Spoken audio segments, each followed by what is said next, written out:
So today is October 30th, and this is Sarah Strathman. I am interviewing Mrs. Muriel Overton Cunningham at the Kalamazoo Valley Museum. So we are following up again from last time, and we just have some stuff that we want to tap more into, and we'll just dive right in. So towards the end of last time, we were talking a little bit more about the Van Avery protest. But I was really curious to hear, in your words, do you feel that it was successful? I think it opened a lot of doors. Mm. I think that I know that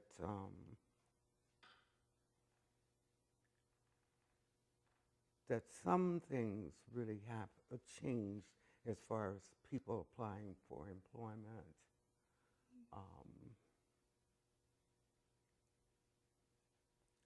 I think it had an impact that I think kind of I've been thinking, trying to go back there and think about something, that it had an impact on the total community. Mm. And of course, I did not, I don't remember when it was that, I guess, yes, I do. I remember when I left town, but I don't even remember the dates that we had all of that, because I remember on April the 1st, 1969, I was going to the metro area for another job. And I saw people that had been very active in that kind of standing up for what just seemed to be a human right. Like Arthur Rand, when I was here, and he got on the city commission, and I remember his wife saying, we didn't want him to be mayor, and I said, oh, well, we worked hard anyway. So I can remember a lot of things did change. Now that you mention something, some of the things that are going on today, some things came back to mind that happened when we were doing Van Avery's in my home. People were calling, threatening. My grandmother was there with my kids when I wasn't there, and my husband, okay? And I remember something my grandmother said to me. She said, someone calls today, and they said, we know she has children. And I called Dan Ryan, who was the editor of the Gazette at that time. And I said, he asked me some questions. I said, you can threaten me, but if you touch my children, it will be not a good thing. So yes, I think it had an impact. I think it shook some people. And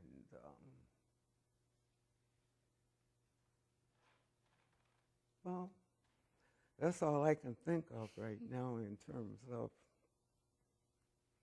I remember, and I can't remember if my sister was hired as the first black clerk at Gilmore's department store, what year it was, but she was the first one hired. A lot of the different articles that I was reading, looking back on it, they described the Van Avery protest as a real turning point when it came to the civil rights and dealing with that in Kalamazoo. Would you agree with that perspective on it, that there is Oh, yeah. something very distinctive about that specifically? No, it wasn't just that. That was the turning point. Um, Black students organized at Western, and they got in touch with the local branch, and I acted as an advisor to them. And it just wasn't black folks that woke up. Of course, the board was integrated. We had a person on the board when I became president. Prior to it,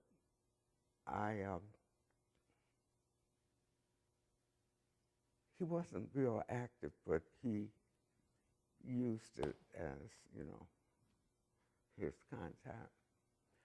So when I was, prior to membership chairman, I reached out and I sent letters out. I went to the board and asked, and they agreed with my answer. And I wrote a letter and said that we want all board members to be active. Not because some people are using that just as, I'm doing something. And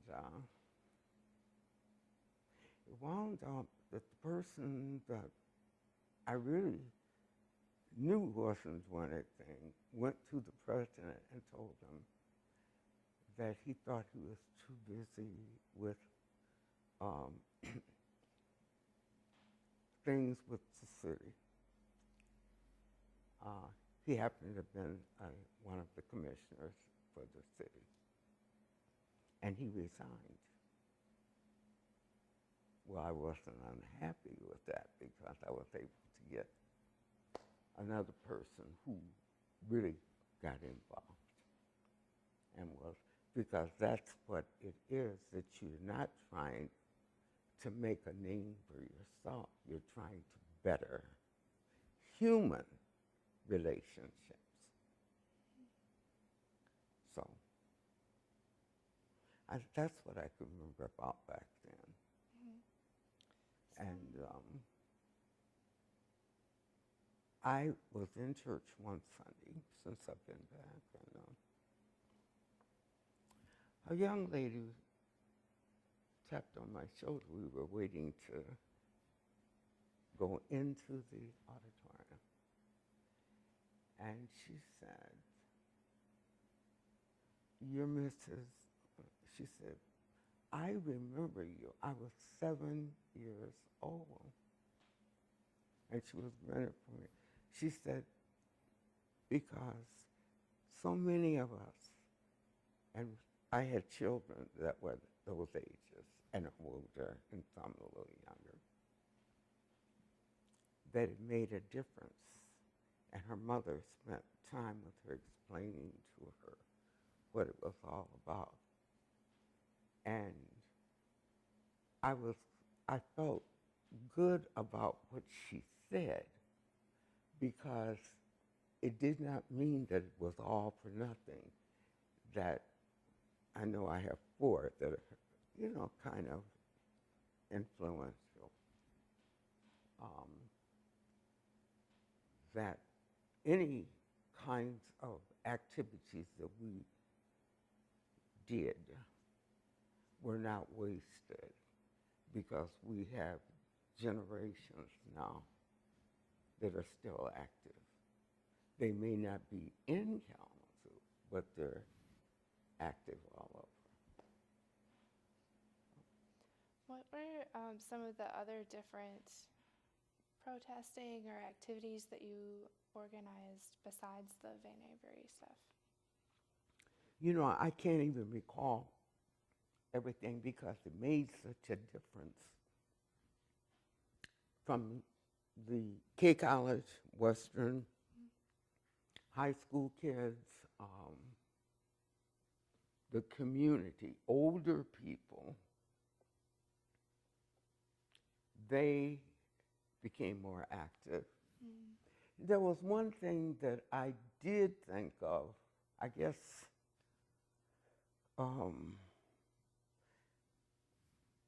oftentimes during my lifetime,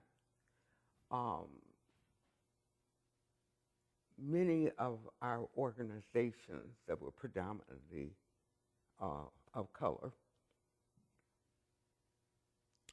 were meeting in churches, you know, a more of a safe haven, I guess. Well, when I became president, the first thing I did was ask the board. It's terrible to say this, but it was true then, that maybe the Methodists didn't want to go to the Pentecostal church, and the Pentecostal church didn't want to go to this other church, and the Baptist church was where we were holding our meetings once a month, the public meetings. So the first thing on the agenda for me was that I talked to the board and said, the organization is meant to work in communities. So I want us to think about this and move into a community center, which was Douglas on Parsons at that time. We met at 4 o'clock on Sundays, and our meetings got bigger. And it made a difference in the community that you had people who would normally come to a meeting at someone else's church get involved. But it also, it became community, more a wider branch. But our board was integrated. And of course, the one that was just there for show wasn't there anymore.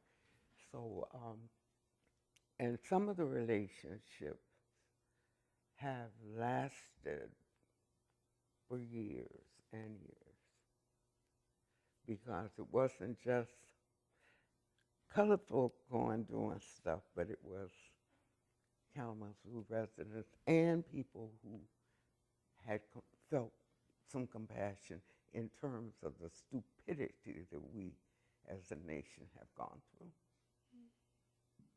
I guess the relevance is real key today, because we're going through some tragic things right now, and it's I still am I'm a member of a lifetime member, but I did join again. I'm not active locally. I'm not doing a lot of things. I'm working on music right now. Okay, and but I've watched many of the young people that got involved, and of course, so many of the people who had done things with the branch even before I got involved have died. And that's why I said I felt kind of, it just, I sit and think about the number of people that gave a lot. So it's not just one person. It was a collective thing. Of course, sometimes you need somebody that doesn't have much sense to just go and start moving chairs. Yeah, I think it had a lot of, and I won't even go into anything now other than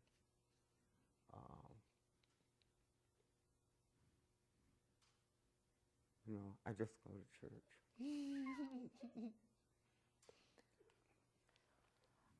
Some of the articles, when I was reading them, they hinted at a difference in opinion when it came to protesting, that there were some of people that felt that it wasn't right, or that wasn't how they wanted to handle the situation. So within your community, how did you navigate kind of reconciling all those different... Oh, yeah, we had, I never forget one. She was English teacher at one of the local high schools who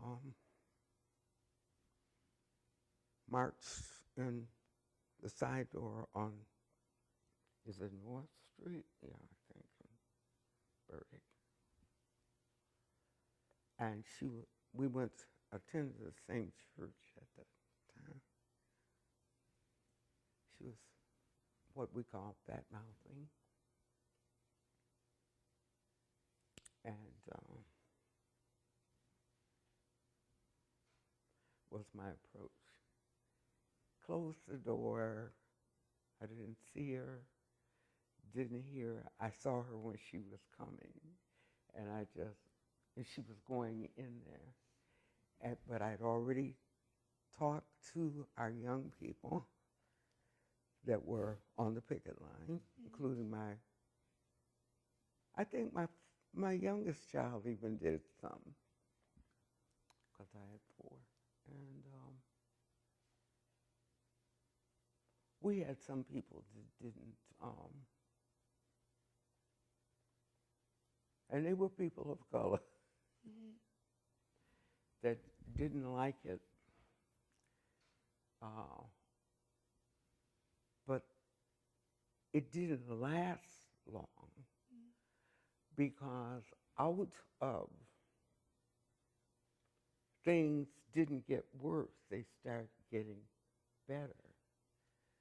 That kids start saying that they went somewhere and they applied for a job and stuff. And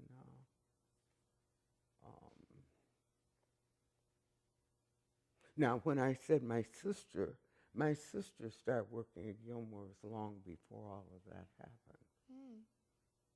We moved to Kalamazoo in 52, somewhere around there. And she got out of high school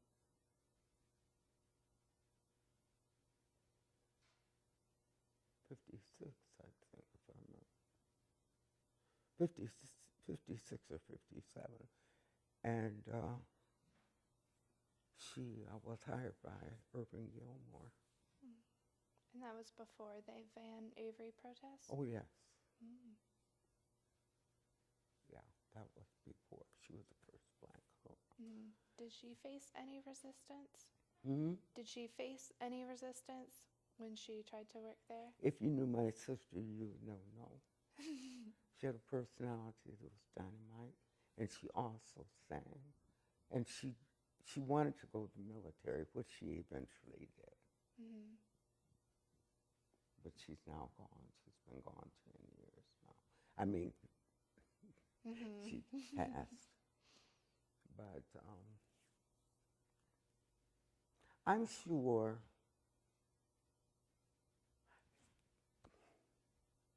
I remember when I would be on duty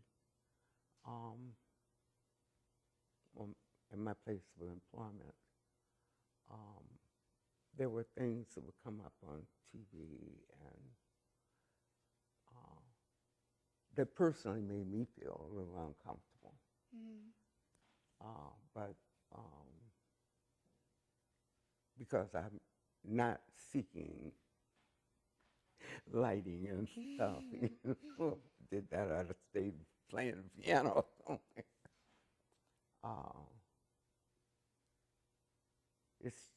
It's just that I was raised, my mother was biracial, so, and my grandmother and I always saw things that maybe I shouldn't have been so sensitive. why is so-and-so so-and-so? And injustice anywhere, I can't tolerate it. Not reversed from us to people that don't have the pigmentation that we do. I believe that you accept people, and whatever it is that you want in life, I would do whatever I could to help you reach your goal. Not sit and try to, oh no, they can't do that. I don't think anyone has that right. So I'm still just gray-head crazy lady.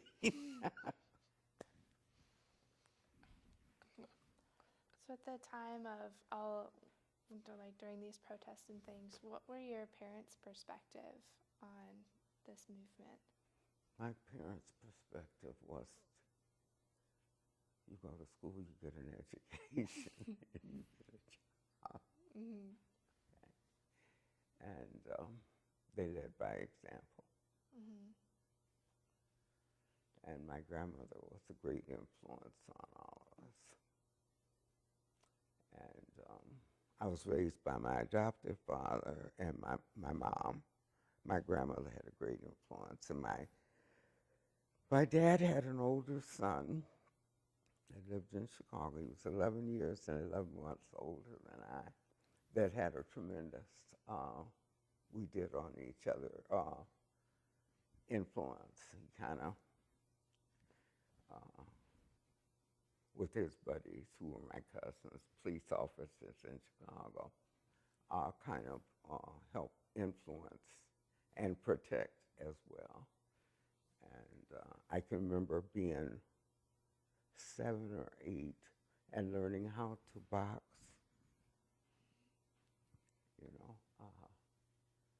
said, you're not going to be running from people. You won't be a bully, but you're going to take care of yourself. So, did they support the protesting? Hmm? Did your parents support the protesting? Oh yeah. Oh yeah. They babysat and did a lot of other things. Yeah. Because I just wasn't,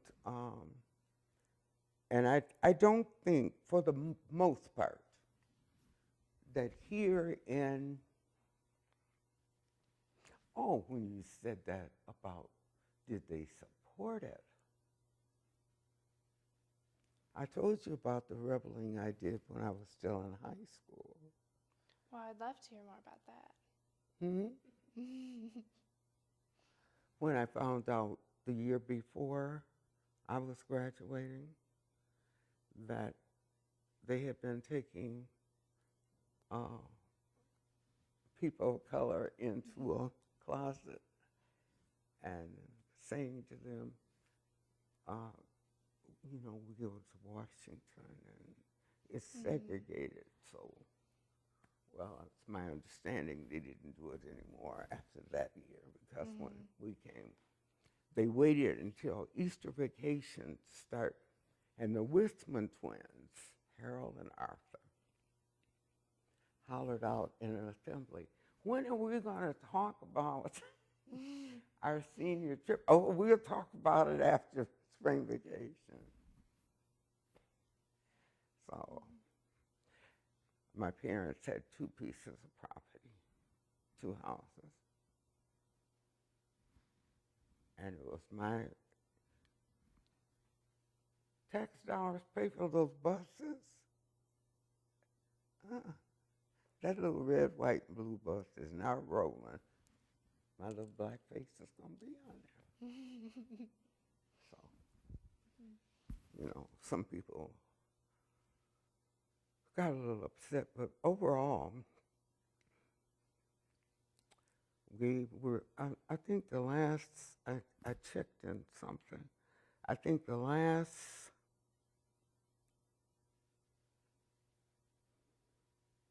1970, yeah, 1970. Well, that's the last time I went to reunion, but we were still close. They started dying, you know, and some of the people have been leaders. Yeah, I just hope that people will wake up and understand that whatever it is that you want, the freedom to do, everyone should have that right.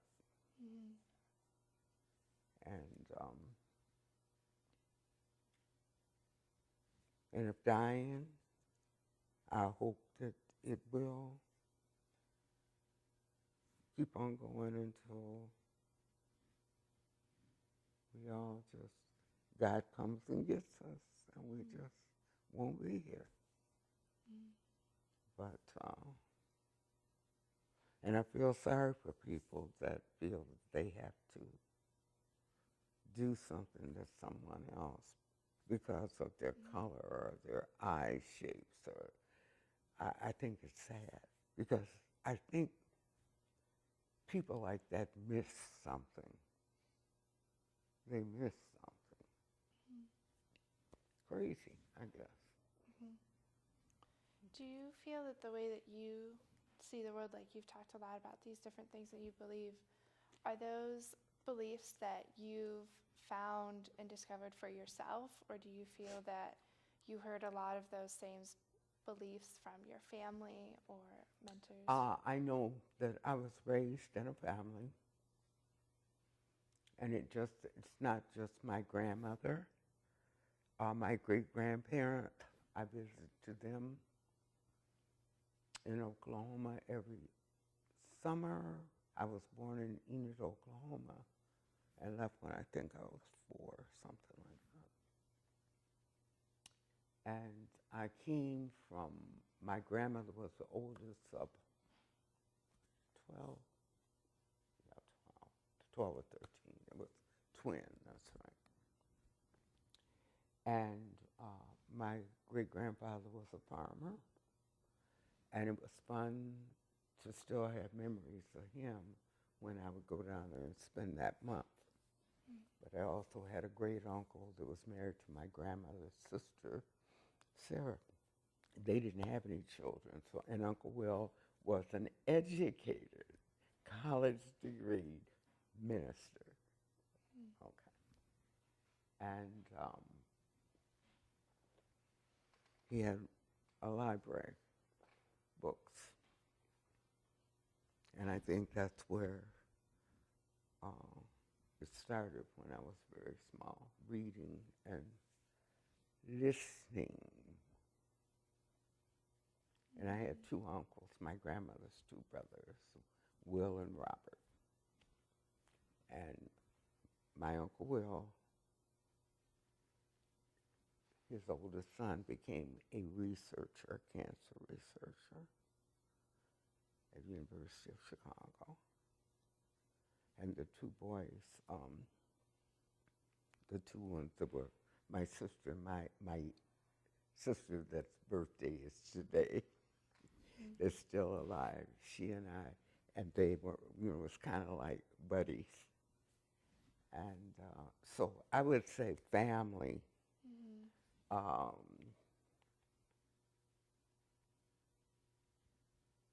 had great influence. My mother was an only child, but she had cousins that were her age, and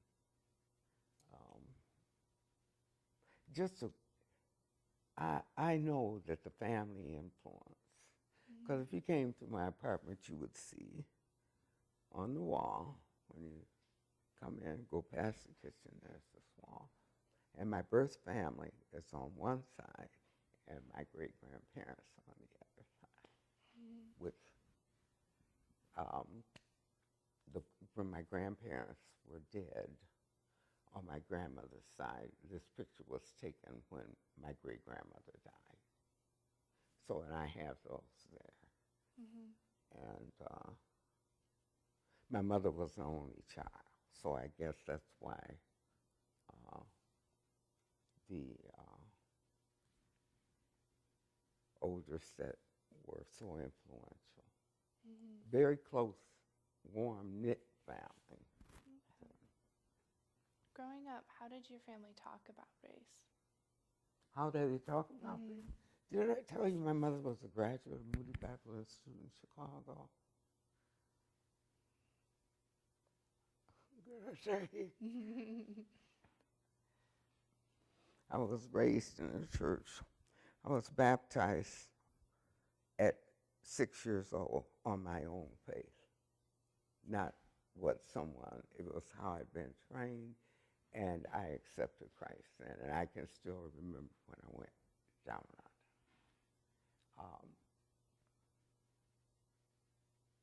I think that all my life,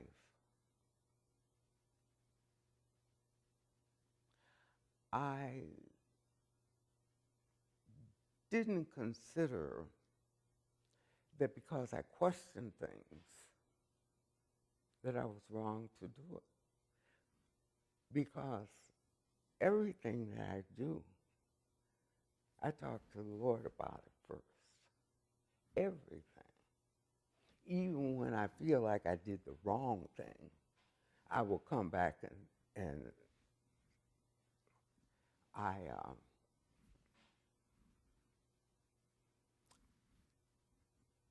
I don't go, you know how we say some people, oh, they're just so holy, they're no earthly good. I don't mean it like that. For me, my faith is what keeps me moving. Mm-hmm. Since I was here for the first session, I had started having, right in here, some bad stuff going on. I've had major surgery. I look like a road map. And we called the doctor, and because it felt like an elephant was right in here. I didn't feel like I needed nitro for it, but I didn't. And she checked all my records, and they put me on medication. And I did not take it the first day. You ever have things in your head that just don't seem to balance out at that moment? And so I said, I'm going to wait till tomorrow morning. And I talked to Jesus about it. Next morning, I got him to the pill. And so I'm taking them morning and night. And I feel like myself. I don't feel like the world's crushing me like I did. For me, faith is not a plaything. I think if I didn't have faith with the way we're going in this country right now, I'd be climbing from up there. I have been emotional since we went through Saturday. And I didn't even realize that I was just sitting, and I go to the piano and I play for an hour or so. And I just feel maybe because of my age, and I don't mean it in a negative, I'm talking because I've lived long enough. And I remember going to the theaters and seeing the Holocaust, seeing the filming of Jewish people being marched to furnaces, seeing black men being hung in Mississippi.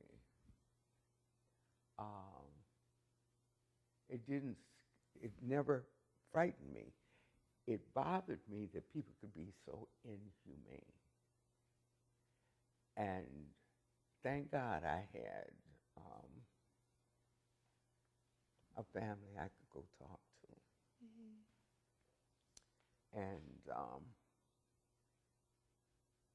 And maybe that's why I stayed in mental health so many years, because, and I look now and I say, yep, we still need mental health, because I think it's something deeply wrong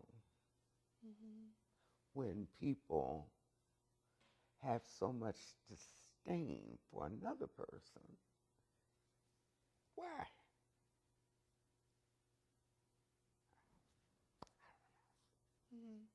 But I think they need a whole lot of Jesus. So that's all I can say.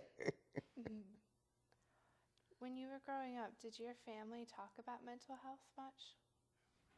Did your family talk about mental health? Of course they did. Yeah. My mom worked at the state hospital while she was an undergrad. And I worked there 14, 15 years. In fact, my mom and I took state boards together. We went to Lansing and took state boards. And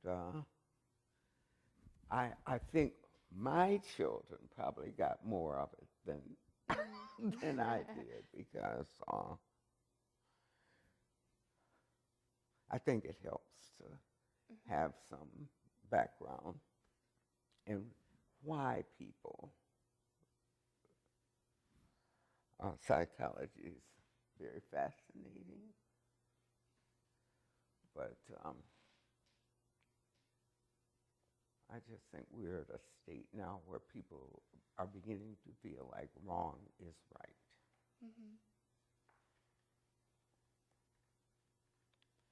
Oh, don't worry about it, baby. I've gone to a psychologist myself a couple of times, some years ago, to make sure I was not the one. Is it me? You know. Yeah. Would you say within the community of people of color, do you talk about mental health? In the community? I've talked to people about mental health. I've talked to people when I was working at the college. I've had students walk in my office upset, and they've, especially girls, gotten themselves into situations, and I didn't expect it from one, because she had been in the military and she had gone out with 4 different guys at the same time, and came in, and I said, well, what do you want me to do about it? You know, but she just needed to talk to me.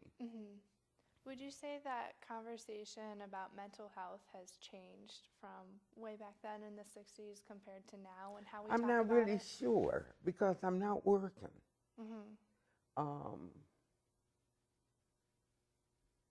I've been spending a lot of time with just my piano and my books, and I've just asked my daughter to bring me my guitars and my keyboard, because I'm thinking I'm going to spend the winter taking out my tapes, my videos, lessons that were done for me on my guitars.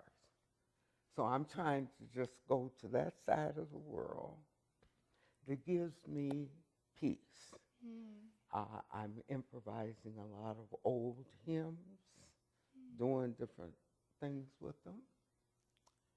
And if I get my eye corrected, maybe I'll start taking out that box of, it's not a box, it's a cabinet of music where I can sit and start doing more classical. But I'm doing a lot of improvisation now. So it sounds like music is a really good coping.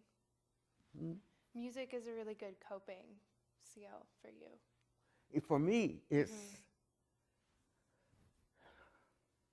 keeps me sane. Was it something that you would use to cope when you were younger? I started taking lessons when I was 7 years old. When I get frustrated, I was on the piano all the time anyway, but I cope with the piano. When I was in South Haven living, we had a room, the living room and the dining room, and there was a room, that wall reminds me of it, an opening, and my piano was in there.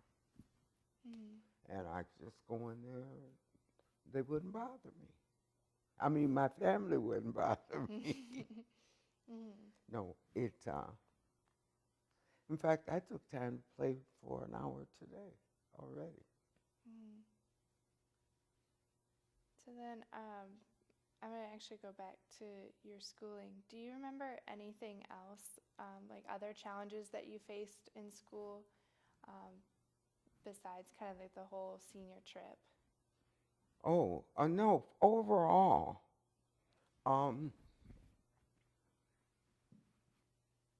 I didn't face a lot of biasness there. No? No, I can even remember being in Chicago. I've always seemed to have had teachers that cared about their students. In fact, one of them was Mrs. Carroll in Chicago. She wanted me to be a hall monitor, and I didn't mind if we weren't in class. I want to be out in the hallway, and I'm in a math class, and I need it. So I had to go home and talk to my parents. And I said, my grandma said, I'll come up to school. And they requested that because I felt uncomfortable, I wanted to be in my classes. So they gave me Mrs. Washington, who was 62 years old, but adorable. So was Mrs. Carroll, don't get me wrong. But Mrs. Washington was like my grandmother. And she said, you're feeling the right thing. And I said, math is my worst subject. I don't need to be in a hallway. I think I was in 3rd grade, something like that. I don't want to be a hall monitor. I wasn't trying, I'm saying that's the way some teachers that I remember, they meant no harm. But I couldn't learn anything being in the hall. So if you were a hall monitor, you wouldn't be in class? Not when a class first starts. Okay.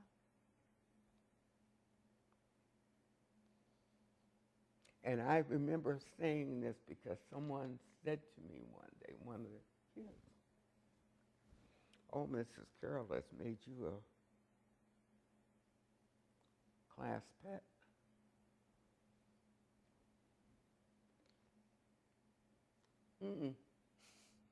I was talking to my grandmother already, saying I don't like doing that.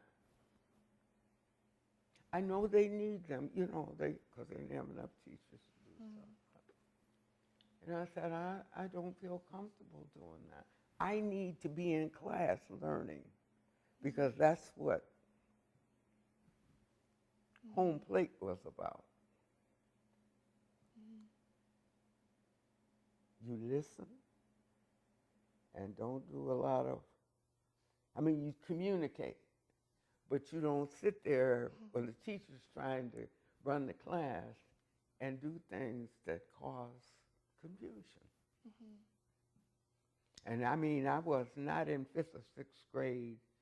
Um, I wasn't a problem. If I didn't like something, I talked to my grandmother. Mhm. And if she felt like we need to go to school, she would come to school because my mom was going to school. Mhm. It sounds like your family has a very deep value for Yeah, they education. did. Where do you think that came from? I don't know. I think, well, like I said, my great grandparents were like that. Mm. And I've watched my uncles, my great aunts. I didn't have any. I have one cousin that was my mother's cousin. They were the same age. They were they were each other's sisters. um, I don't know, and I always have known that I was raised with strong family values, and I think I know this now. I always, but I've been believing it for about 60, 70, 80 years. No, about 80 years. Because I started watching and listening when I was real young. Mm. And because I could go, if my mother said or felt like I should do something and I questioned it, Mm. I didn't argue with my mother then. I would go, I didn't do it when my mother was around. I would say, Grandma, can I talk to you? Why is my mother so hard on me? She was. Not mean, Mhm. but she wanted me to, she said, the world's not easy. Mm. And my grandmother was that bridge over troubled Mm. water sometimes. But my mom and I were real close. And I think the older I got, the closer we got. Mhm. Because when she was at Ferris and I was at Oakland Community College, um, even when I left this area and went east, Mhm. Detroit area, we would talk every night together. Mm. And I thank God for that because it just, as Mhm. I was growing and getting in my 30s and stuff, um, my mom and I were like best friends. And we could talk to each other and not hear it, do you know mom? And not Mhm. that. And I learned at an early age about um, if when you're working with people, things can happen with your staff and stuff. Mhm. You don't have to go and tell everyone what's going on unless it's necessary to help that person. Mhm. And I know that much of what I've become came because I could go and talk to people in my family, like my grandmother. Mhm. And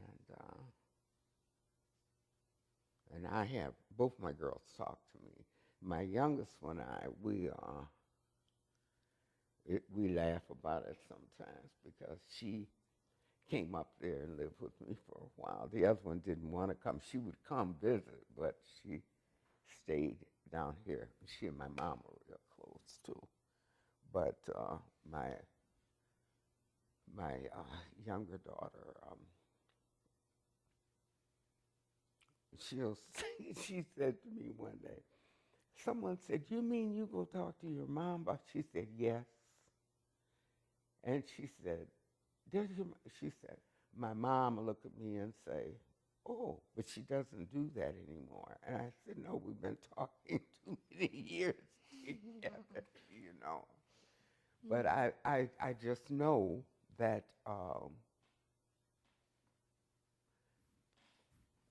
I know that everyone doesn't have the capacity to empathize with other people. I think that's kind of sad when you don't have a little bit. And I think we're seeing today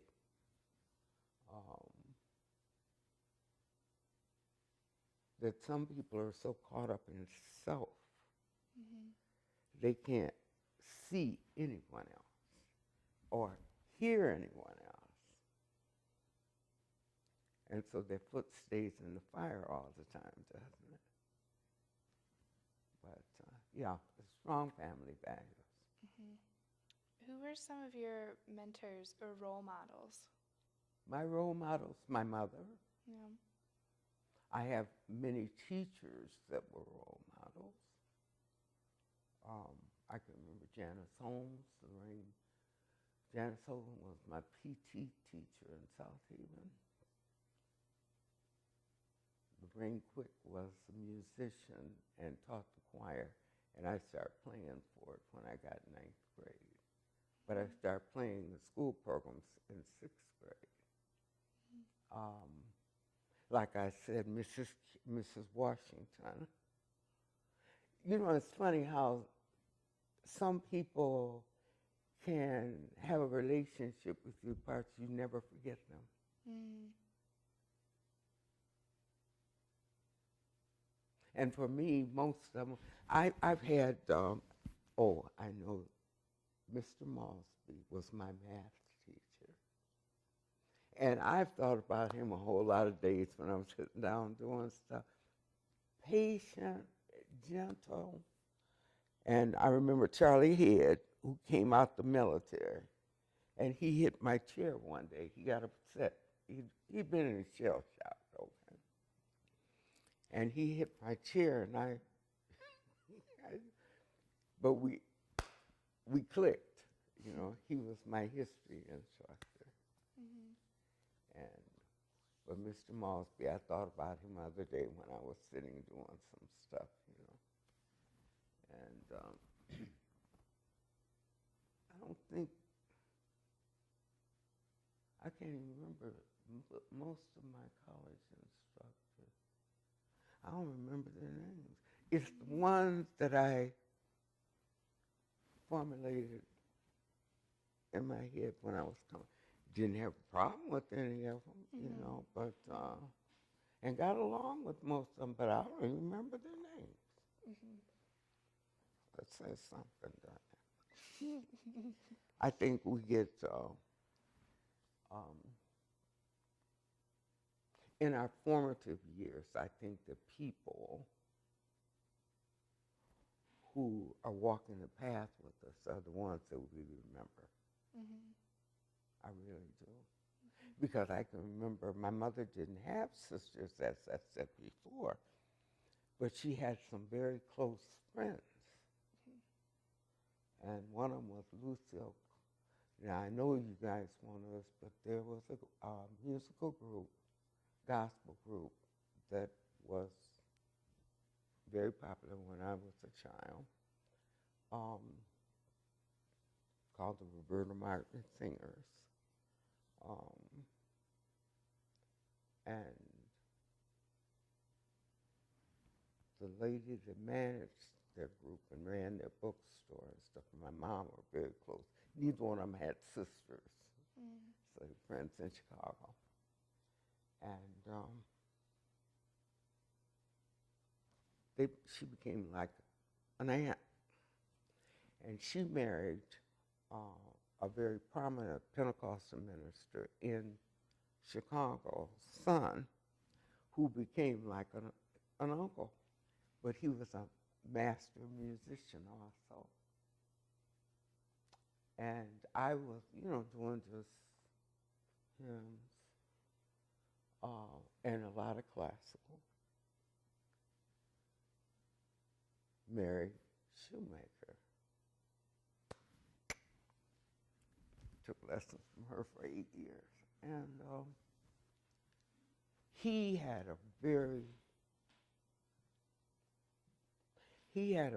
an excellent personality, and a guy, he picked up on some stuff, and he started coming to South Haven when he had to have a break, and he would work with me with gospel music. And when I was playing this morning, I went out of the classics and went into gospel. But I've been doing some things that I'm going, where is that coming from? But it no longer just disappears. Now, since I've been here by myself without a lot of,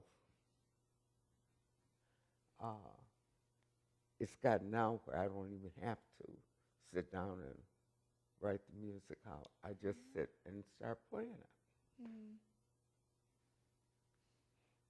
What was it about these role models that made them role models to you and not just nice people? They were people who were not pretentious. They were real. Many of them, well, all of them that I know had a good foundation as far as their Christian faith. Mm-hmm.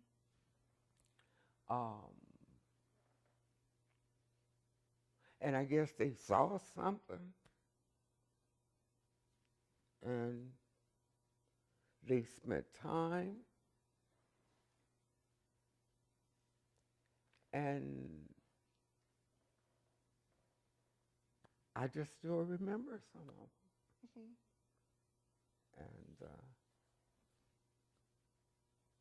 And I feel blessed because even as a small child, my parents,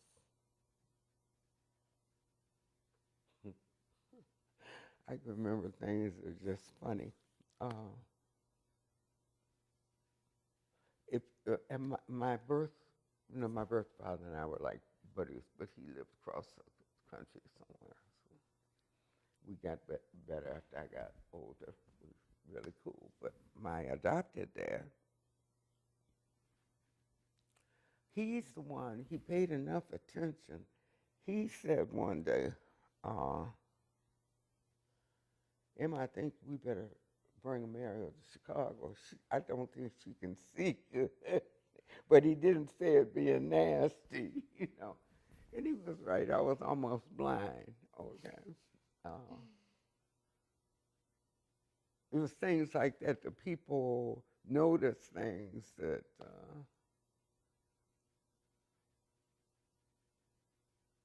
were helpful, but didn't make me a cripple.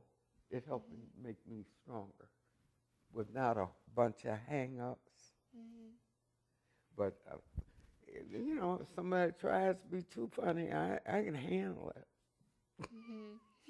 I can handle it, you know, without getting mad and cursing folks out and all of that. Mm-hmm. You don't live this long. You know, I just feel really emotional because this lady they don't expect her to last past today. And they had just called me before I walked out the house. So she lives in the apartment on the lower floor, on the same wing I'm on. But I played for her 86th birthday it's in December.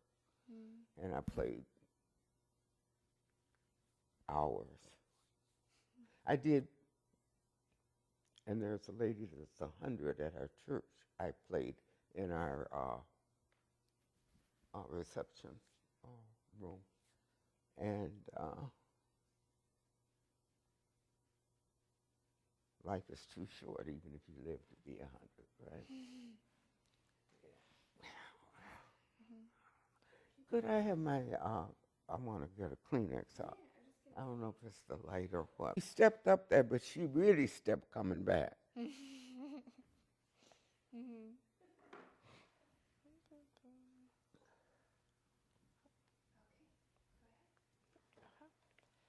So when you were working in your career, did you have any setbacks from not just being a person of color, but also a woman of color?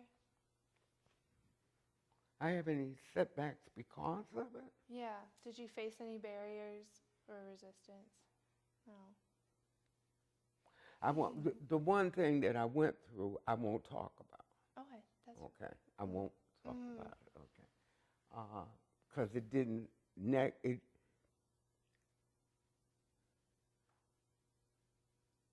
I just won't talk about Yeah, that no, because I've never no. talked to my family about it Mm. either. Okay. No worries. And it was okay because somebody else picked up on it and, got it. No, I told you I've been blessed. Mm. I know I've been blessed. I've gone through a few things in my life that, but we all survived. Mm. Those are marriages that just didn't work. So we won't talk about those. Okay. But no, and I'm not saying everything was all the time, because we all hit some bumps in the road. There are times when, and I guess it does stem from relationships too. Okay, so there was. But I think that if you have a support system, like I had girlfriends, even when I moved up there, I met women that I worked with, or either we worked in the same agency, especially the first 2 years I was there when I lived in the Pontiac area, and then I moved and I lived in the suburbs. But we had children. I went through things. The kids didn't want to leave here, so we tried it for a while, and then gradually they manipulated to come back. It was okay because my parents were here then. But nothing is always smooth.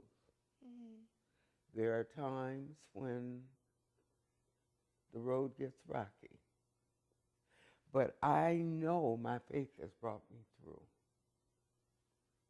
so many times till it's just part of me. You don't have time to sit. If it's a health issue, you have to deal with it. If it's, and I always had friends that we could talk to each other, even coming up in high school. More so there than even in college, but it just always seems like God has had the right persons around me at that time, and vice versa, the same way. That and it's not been all easy, but when I look back, I know, and I've always said, God blessed me. Because there were times I was doing things, and I'm going, Lord, I need you to help me go through this one. And it had to do my life as well as the public life. And so I just know, and I believe this, and I think I'm a living proof of it, that God will see you through. So looking back, what would you say you're most proud of? My kids. Yeah. And I'm proud to have been my mother's oldest child. My mother and grandmother's child. Yeah, my kids. Yeah. And I got some great grandchildren. kids too, and some great grandkids that are coming up. They're going to be bad. One thing that I'm really proud of, that so many of them, the girls, are getting education and higher ed. And because I told them, a man that got good sense doesn't want an ignorant woman. And you need to be able to have some excellent skill sets to be able to find a job or get into an area where you can grow and enjoy and bring something to it, not just come in there and want to suck everything out. And because I believe in life, God puts us down here so that we help add to, but we also get something back from doing. Yeah, a more reciprocal relationship. Well, I don't know how people can me all the time. That's boring. And you know, everyone is not outgoing. There are a lot of people walking around hurting. I mean, literally hurting. And we don't have time to even be bothered with them. And some of the greatest kids that I've ever met are ones who were the quiet ones. And then some of the loud ones, they were just doing the loudest to get to the attention. But I think that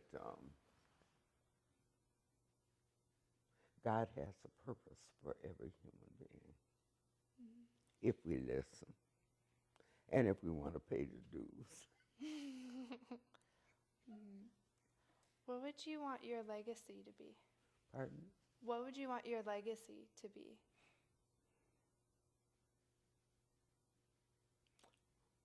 Well, one thing, I'm a great-grandmother already, so that I brought into someone's life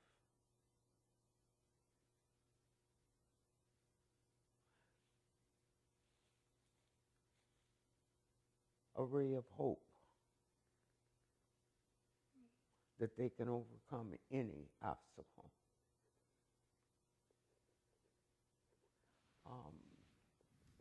I have dealt with a number of young women who've gone through failures in their marriage. Some of them had kids and were struggling, and some of them had no kids. And they felt like they were going to become failures. And I'm hoping that through my years of being involved with people, that if it wasn't only one thing that I brought into their life to help them, because I can't think of anyone that I've ever met that someone said one time, how are they going to come in flat and be around you and stay that way? Because I believe that God has a purpose for everyone that comes here. I believe that. And I don't care what the circumstances were for you being created, that God has a purpose for all of us. So throughout your lifetime, how would you say the world has changed or not changed? Ooh. Ironic you should say that today.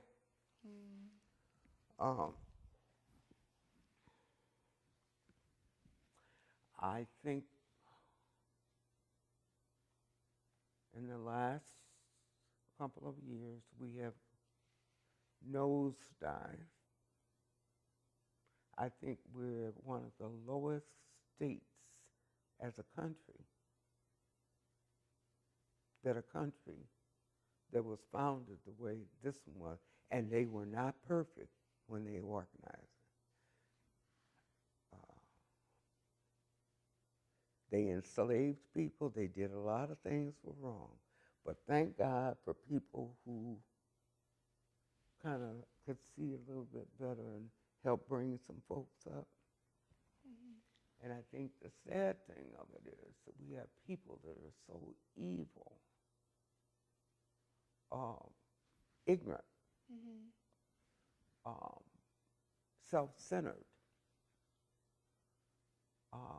don't care about how they say something, what they say, to whom, that it's me, me, me, me. And I'm not just talking about one particular person, although we could write a book about that. That people who have any kind of influence, any kind of ability to help make changes and fail to do so, I don't even know why they're still breathing, but God still got a purpose for them, okay? I really feel that way. So what advice would you give to the world? To the world? Find Jesus first of all. Have some religious foundation. And I'm very cautious about, because I have Muslim friends. I have friends of all faiths. And I feel that people don't have a sensitivity about their fellow man and woman. I know God has a reason for him being here, but I fail sometimes to understand how some people that create so much chaos are still breathing. But I know God's got a purpose for. But I'm sorry, even politically, to watch people who are in positions and watch them speak on TV. And I'm not talking about the top dog right now.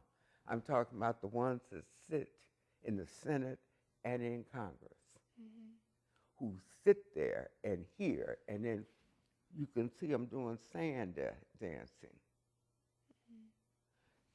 That when you fail to do your best to help mankind,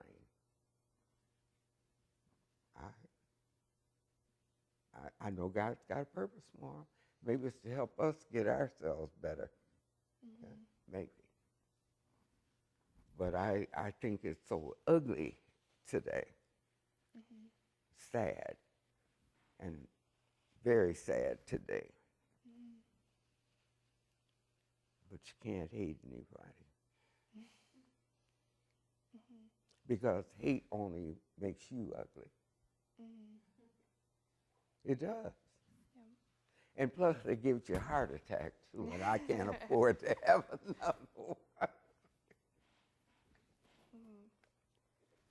Well, I find it really inspiring. You talk a lot about how, like, today's events or other things that have upset you, but there's this constant, I'm sorry, I don't know if I have the right word for it. You are just still so positive and loving in everything that you speak of. Well, when you get my age, you better stay positive as you're, and I don't believe in suicide. No, I think we have to stay positive if we're going to survive. I will not let one person make me feel less about mankind, no matter how ugly they get. Because I believe God put all of us down here for each other. I believe that.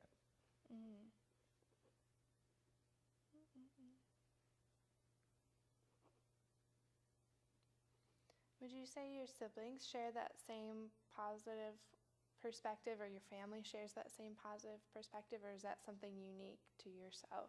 Mm-mm. It didn't come. It didn't just come from me. I was raised that way. Mm-hmm. Even when I used to get so,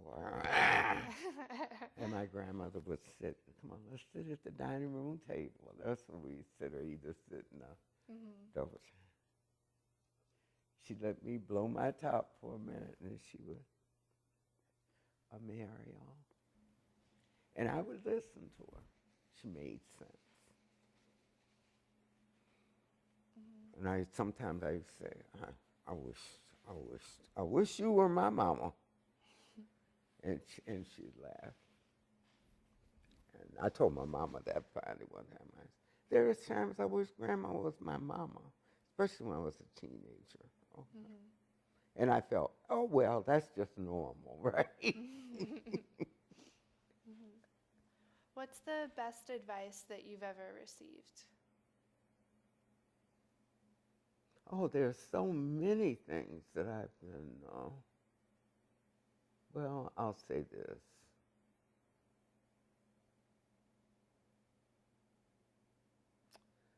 I'm trying to think of how I can say it. The best advice I ever got when I was little was being taken to Sunday school and taught Sunday school lessons, BTU Bible Training School, and love was shown to me. Not just grabbing it, but you give it also. I think that's the best, because that was my grandmother. Mm.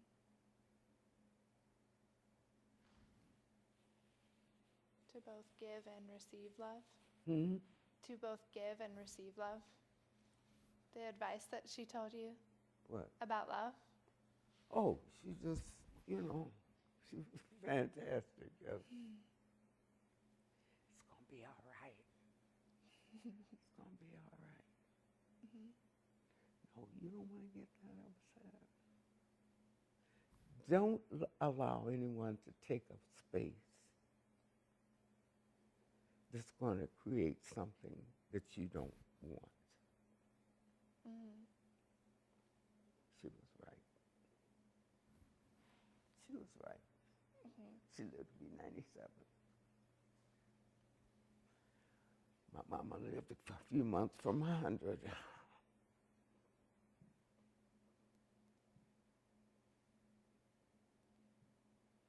My other sister is 85 today.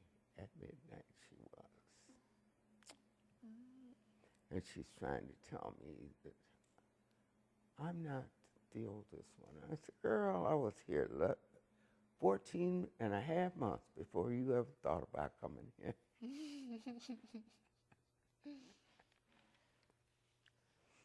Oh, I miss my baby sister too. She and I told you, didn't I, that we played for my dad's funeral when he was buried here. We got into church and we were sitting in birth orders.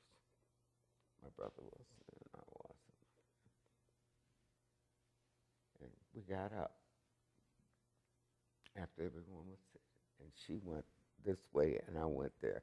I went over to the piano. She went to the organ because I prefer the piano. I will play the organ, but at that time she was more relaxed about the organ than I was, even though I had taken lessons on her. I still love the piano. So it can talk to you. Mm. It can. My grandmother always said, you go practice your piano. I'd be so, but she was right. Mm. And it's really been a salvage for me. It's,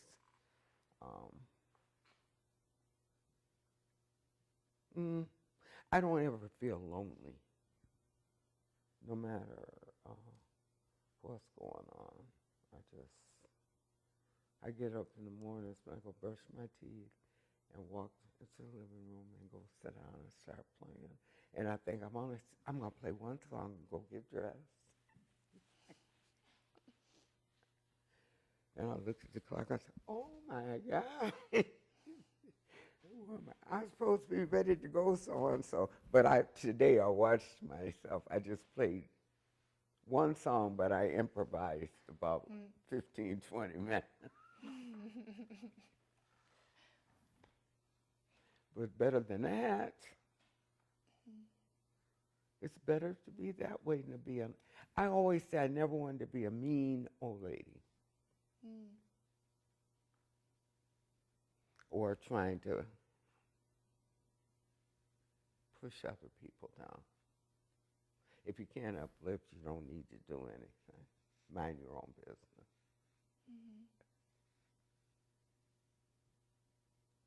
Western's playing good games lately. They're a little better than they were when I was.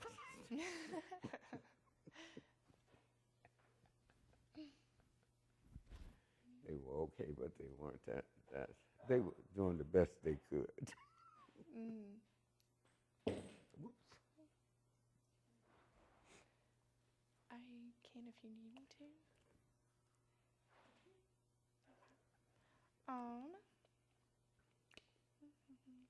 I think I have just one last question. All righty. What do you feel is most important in life?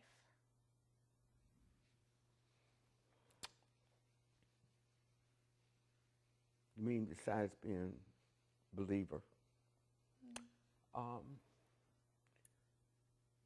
I feel that the most important thing is that there should be no human being that should ever feel they can't make a contribution to their fellow man and woman. I really believe that.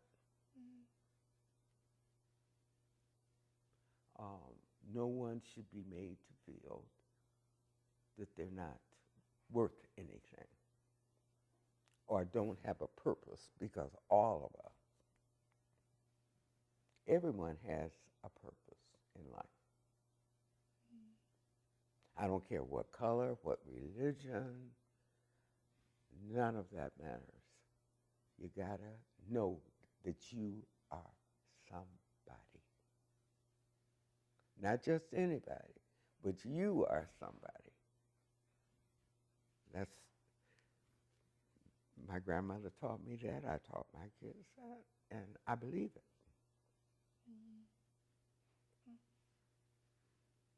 I think that's really beautiful. Well, thank you so much for taking your time with us. Thank you. And sharing with us. Because I really felt, well, I appreciate it, but you know, with the way the world is now, what little bit I contributed to seems so minimal. But then, of course, we've had to have stair steps, don't we? And I know at the time that it was done, it did wake up a lot of folk. But I already had my house before I raised all that sand. So. Because housing, jobs, so many things had limitations. And there were some of us squeezing through, you know. Even when you throw seeds out, all of them don't come up, but most of them are going to come up. Okay. So that's the way I feel about life. Everybody is somebody.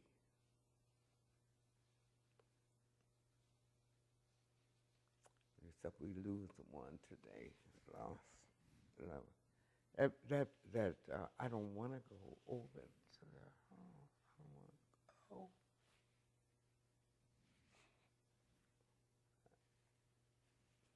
to go. Did I take my allergy pill today? Trying to, because I'm so drippy. Is she a good friend of yours? Hmm? Was she a good friend of yours? She was, she and her husband had a Pentecostal church here when I was playing at Mount Zion. Um, and I knew them. But, you know, I didn't attend any Pentecostal churches then. Okay, so I was at the Mount Zion Baptist Church. And she has children. I guess they had 11 or 12 kids. And he died some years ago, so her son is the pastor there now. But she lives, they moved in the same building that I'm in. And I hadn't seen them for years, you know. And we become